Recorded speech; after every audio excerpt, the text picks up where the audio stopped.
In today's video, I'm going to teach you how to add a tooltip in Elementor with Piotnet Addons. We'll start right inside your WordPress dashboard. Once you're logged in, take a look at the menu on the left-hand side. Find the plugins option and hover your mouse over it. From the options that appear, click on Add New Plugin. This will open the plugin library where you can search and install new tools for your site. At the top left of this screen, you'll see a search bar. Click on it and type Piotnet, then press enter on your keyboard. WordPress will now show you all the plugins related to that keyword. From the results, look for Piotnet Addons for Elementor. Go ahead and click on it to open its information page. Here you'll see an option to install the plugin. Click the install and then the activate button. After WordPress finishes installing and activating it, you'll be redirected back to your list of installed plugins, which confirms everything is set up and ready to use. Next, we'll open the page where you want to add your tooltip. Again, on the left-hand menu, click on Pages.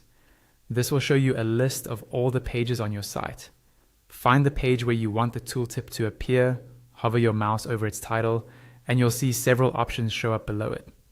Click on Edit with Elementor to open that page in the Elementor editor. Inside Elementor, decide which widget you want to attach the tooltip to. This could be a button, a heading, an image, or another element.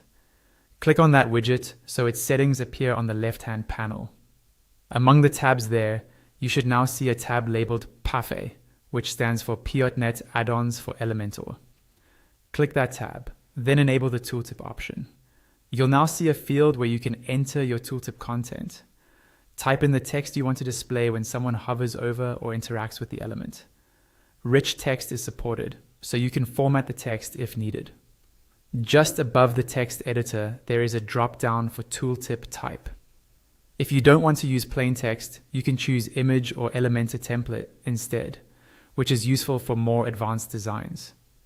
Below, you can customize settings like the duration of the animation, the distance between the tooltip and the element, the animation style, and the placement, such as top, bottom, left, or right.